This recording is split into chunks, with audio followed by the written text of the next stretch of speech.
Don't fuck with me now, I'm dangerous. Demons and angels hang with us. Don't mind my hands, I always move. Okay, hi. Today I want to talk a little bit about music and its influence on my life.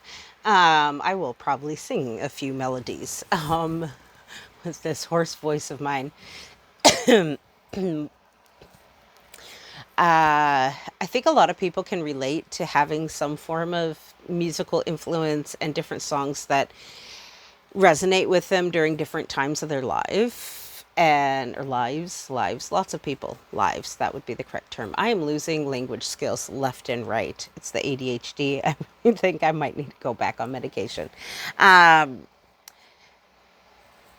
I do plan, I feel like I should first talk about music from my childhood, which is a lot of cringe. But for some reason, I'm just really not feeling in the mood about talking about that today. And I'm feeling more in the mood to talk about more current music. Music that I listened to when I left the cult, and music that I've listened to over the years, and what resonates with me now. I don't know why anyone would find this relevant, but I feel like talking about it. When I left the cult, I was very impacted by a lot of different artists. We weren't allowed to listen to music from the outside except very special select music. And even then, it was very controlled. So when I was 16, after my mom had died, I did go to high school for a hot minute and I listened to outsider music. And so I became a fan of a few different bands that were popular at that time. Hootie and the Blowfish, Alanis Morissette, Dishwalla. I actually saw them in concert in Baltimore at the docks. We were so naughty. We snuck away, all as teenagers. So we would do canning on the streets to raise money. And that day, we all decided, now we all had to stick to this because if one of us broke, we would all get severely punished. So we all had to agree we were not tattling. And we actually successfully did it, and we did not get in trouble for this. We, all as teenagers, we made this agreement. And so we went and canned for about an hour or two just to get enough money to be able to like have something to bring home and to be able to get food without having to ask for people to, without having to provision. Provisioning is when you ask for people to donate for free. We didn't want to do that. We wanted to be normal Systemite kids for the day. Once again, Systemites means an outsider, a never member, or currently not a member. I am currently a Systemite. Most of, if not all of you, are Systemites as well. Hopefully, all of you. Anyways, so yeah, so we did a little bit of fundraising, and our story was that we just had a really shitty day and got kicked off the stoplights by the cops, and every place we moved to, we got kicked out again. And that was our storyline, and we all stuck to it. So we were naughty and we went, and the two big like headliners was Dishwalla and Spin Doctors. You know, 1, 2, Princess, stand or kneel before you. That's what I said now, Princess. And then Dishwalla, tell me all your thoughts on God. Counting blue cars. Yeah. So we did that and we got away with it. Back when I went back to Rio, we wanted to sneak out. There was a concert by Ricky Martin, and he was, for Americans who don't know this, Ricky Martin was huge in South America. He was huge, and he was performing in Rio, and a bunch of us kids wanted to go. However, in Rio, we had a much larger communes and a much bigger presence there in Rio because we had been there for quite a long time in Rio, for a couple of decades at that point, at least, if not longer. And so there were several homes, and there was lots of opportunity to run into someone who might know we were cult kids, who might know we weren't supposed to be out at concerts. It was more of a tricky thing to organize, and way too many people to be involved to be guaranteed that we weren't going to have someone snitch on us. So we didn't end up going. If then again, maybe someone just said they weren't going and I just got excluded. Maybe they thought I was the snitch. I don't know. But I wasn't able to go, which is really sad. And then when I came to the States and I really wanted to hear some of his music because I was missing Latin music and no one had heard who he was. And then like a year or two later, he blew up here in the US in the late 90s, early 2000s. And I was like, this is who I was talking about. He's here now. Ricky Martin, living la vida loca. Yeah. Um, so there's a lot of music that takes me back to my early intro to music. And being that had left the cult and I was feeling very angsty and very disillusioned with religion, with family, with just everything I'd grown up believing, I was very much into angry, aggressive, just, angry songs. I think a lot of young people can relate to a very rebellious, angsty era in their life. And for me, it was in my late teens on well into my 20s. Honestly, to this day, I really connect with angry music. Um, so I always claimed that rock was my favorite genre because it has a lot of angry angst in it. And I love a good drum beat and some awesome bass and that guitar and a good voice. And rock is something I can sing. I've been told I do really good at singing angry white women songs. So Alanis Morissette, Pink, early days Pink. And other artists I can't think of at the moment, but yeah, that's mostly what I would listen to. So I always kind of attributed rock as my favorite and, some pop. And at the time, I didn't realize until almost pretty recently that a lot of the music I really connected to is actually rap and hip hop. I just considered it popular music because it was popular. And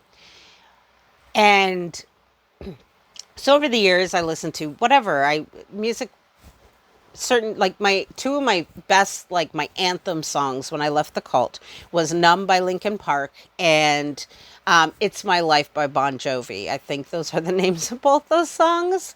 But I've become so numb I can feel you there. Um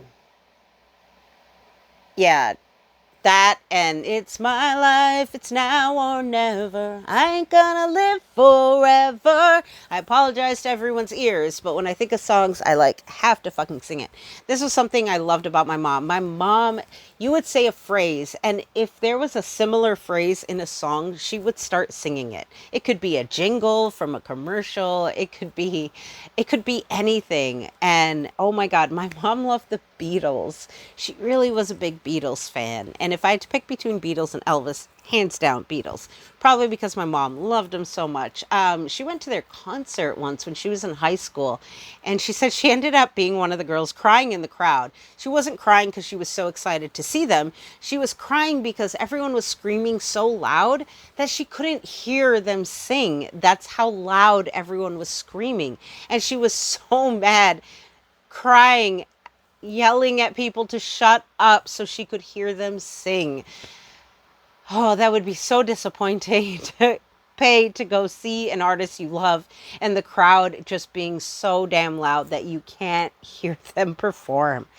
This is why I would rather hear a concert in my pajamas at home where I can turn the volume all the way up to 11 and listen instead of being crowded by a large group of people trying to steal my fucking oxygen. I get anxiety in large crowds normally, more so now. But yeah, if I'm around too many people, I feel like they're all going to steal my oxygen. And I'm terrified of not breathing because asthma. But I also smoke. Don't ask me my reasoning. But crowds scares me. Because yeah, I just feel like I'm gonna, yeah. And then, anyways, let me fast forward, rewind through my musical journey. Yeah, so I've always been connected really strongly to more lively music. I do like some very deep, sentimental things, sappy music too. And Jordan was huge on music. He introduced me to so much. I don't even know how he found half the music he did. He just was always listening to new stuff, and I cannot count how many times I'd pick him up from work, and on our ride home, he would take control of my music. That was his job as passenger, was music, and if we were going to a new place we didn't know, he was also my navigator. And so yeah, so he would hog the music, even if I was enjoying whatever I was listening to. But he would introduce me to all sorts of new artists. And I think he was the first one to introduce me to Billie Eilish and Gus Dapperton and So many others. I can't. Michael Kiwanuka. These are all artists who I really, really enjoy listening to now. Black Pumas, um, and he liked a lot of softer music. He really listened to a lot of soft, calming music. He also listened to silly music. Oh, I'm forgetting the guy's name. I feel like it's Michael something. He does like comedy music and it's really amazing. And I can't think of his name. He's on YouTube and I can't think of his name right now. But he has this Shake That Ass for Daddy. He really liked that song because he was always calling himself Daddy. Just call me Daddy. And I'm like, no, that's gross.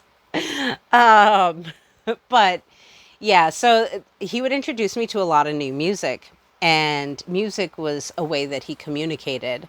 And when he passed, I really missed being introduced to new music. At first, me and my son, we worked very tirelessly to get a collection of songs. We first started with the music list of songs that we listened to that last night, because we felt those were the most meaningful at that moment. There was Foals by Neptune, I Will Always Love You by Whitney Houston. He played our song Perfect by Ed Sheeran. He listened to, I want to say it's Gladys Knight, Strange Fruit. If you're not familiar with the song, it's an old song and it's written about lynchings. And the strange fruit is the black bodies hanging from the trees. And that was a song he would listen to somewhat often, not like all the time, but when he was feeling a certain type of way. And big surprise that on the night that he died, he was feeling a certain type of way, which never resulted in his death before. So I wasn't quite keen on it. Let me stay on topic and not make myself cry. So I still struggle to listen to Whitney Houston's I Will Always Love You, or really anything. That woman, when she sings, she tries to make you cry, man, and she succeeds so often. Brian Adams is another one. There's just some artists whose voice just they want you to cry. Um, so I have a few artists I currently have banned because I ain't trying to cry right now. So I don't listen to some of them. There's a few others that I can't listen to because they just always Black Pumas Colors. It's a beautiful song. If you haven't heard of the band or group or whatever, I absolutely think it's amazing. Her is another one he introduced me to, and she has an amazing voice. It's Her, and she just has so much beautiful music. Yeah, there's so many others that I'm forgetting in the moment, because and I don't want to be like music. But yeah, so after he passed, I would obsessively listen to this music list, and whenever I'd come across other music that he listened to, I'd be like, "Oh, that song, yes, must add that song." And there's so many. Khalid is one of my favorites. His song, is it Better? Better, yeah, I think it's Better. I should know this because I listen to it so much, but I mix up words a lot. I think it's Better. It's with all the cars. Da, da, da, da. That was not the melody. Um, trying to, I'm trying to picture it in my head. It's such a good vibe. It's such a good vibe. Khalid is a vibe. The Weekend, of course. Gotta love his music. There's so many artists. I'm like, I'm gonna forget. But anyways, after a while, I realized that listening to his music on repeat was making me excessively emotional, and I cry pretty easily anyways. So listening to that music, just I would drive into work, just tears all down my face. I would spend the entire day just sitting on the couch sobbing listening to his music, and I'm like, okay, I know grieving is okay and it's okay to cry, but like I'm so broken right now. This is not healing for me right now. It's making me just miss him just so much. And so I decided I was going to pick my own favorite songs out of his song list and add also my favorite songs, including, Guns N' Roses, AC/DC, and a host of other artists. And we have a lot of songs that we both like System of a Down and Disturbed, like some metal shit, and he liked that shit too. And so a lot of our music overlaps. And then I left out certain songs that I currently find way too triggering. I can't listen to them right now, or I'll be a soppy, gross mess. So I avoid those. Like End of the Road by Boys to Men. I cannot, it was one of the songs we used to sing at karaoke, and I cannot listen to it because it reminds me that he's gone and it's the end of the road. And that's so fucking sad. But I felt like paying more attention to music was something that he taught me, and expanding my horizon on music. I'm like, I'm old. I already have my music I like. I don't need to hear new music. I'm fine. I'm good. But then he'd introduce me to a new artist and I'd fall in love with their music. Like Billie Eilish is one I love. There's a song by Benny. I'm not Benee, I believe is the spelling. She has a song called Super Lonely, which is one of my current anthems. And it's a great song. And it talks about being super lonely. And yeah, that's what the fuck I am. So I really like that song. It's a little depressing, but it's also so cute that I just really enjoy it. And it honestly cheers me up. Michael Kiwanuka makes me cry, so I don't listen to Cold Little Heart quite so often. I need to be in the right headspace to listen to that. There's Billie Eilish, I Had a Dream. I don't listen to that one so much because she's talking about wanting to be dead, and I really, really strongly related to that feeling for a while. So I felt heard, but also felt very sad that Jordan felt that way and followed through. So there's I listen to some things and I don't listen to others for right now. And every so often when I'm able to, I will listen to some of that again. And then in my musical journey of rediscovering other music that I was okay hearing that was not triggering because it was specifically his music, I've gone on journeys, so to speak, where I listen to like type of music. I'll put in a song I really like, and then I will let YouTube just predict what to play for me next. And I've done this with rock and metal and foreign music, trying to discover my own new music, because I don't have Jordan to discover new music for me. And of course, I've done rap and hip hop. I stay away from R&B because it is mostly tends to be somewhat romantic and about love. And romance music I can't, and country, I like some country, but I'm generally highly opposed to country. Don't come at me, I like plenty of country. I'm just very picky with it. I don't like any of that redneck hoedown at the barn shit. I know that now, all that banjo bullshit. No, I like some country, I do, and even some real twangy shit, like, well, oh, the Earl's Gotta Die, or Earl Must Die, whatever. Dixie Chicks, they're very country, and I do like their lyrics on some of their music. And there's a lot of other artists that are country. Tennessee Whiskey, I forget the artist. Someone knows it, I'm sure.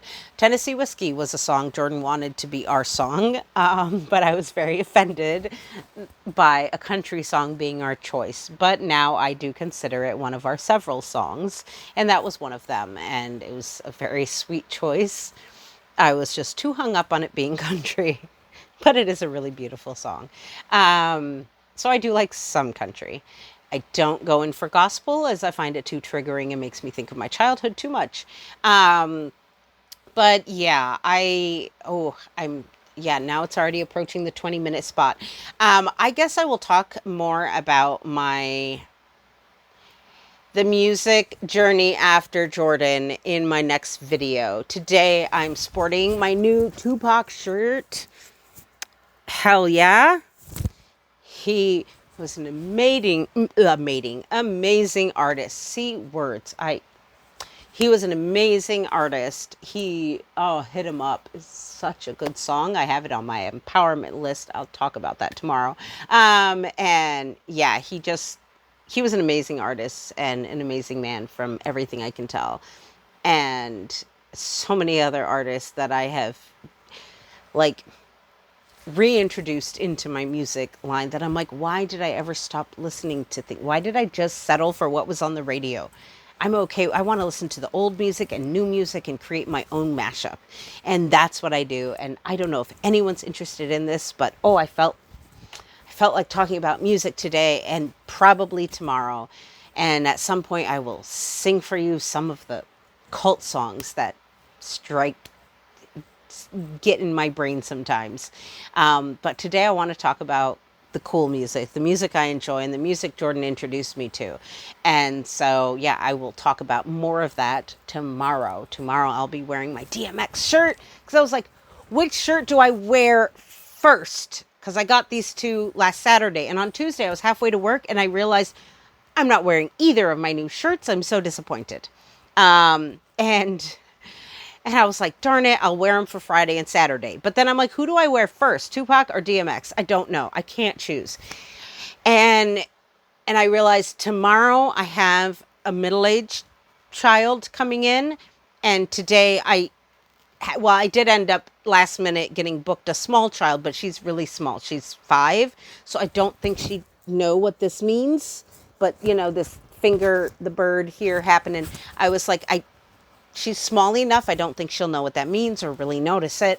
Tomorrow I have an older child, so I do try to be somewhat appropriate at times. So tomorrow DMX is just like got his hood on, just like looking cool. So I'm like, that's appropriate. The middle finger, a little less appropriate. So I was like, all right, I'll be like sort of conscientious. Is that the right word? For, for the children's sake. Yes, it's all for the kids, as DMX says. He does it all for the kids. Yes. So I'll see you tomorrow. And yeah, those are some random, sporadic, chaotic thoughts I have on music. And tomorrow I will continue this chaos talking about music with my man's DMX. Ciao.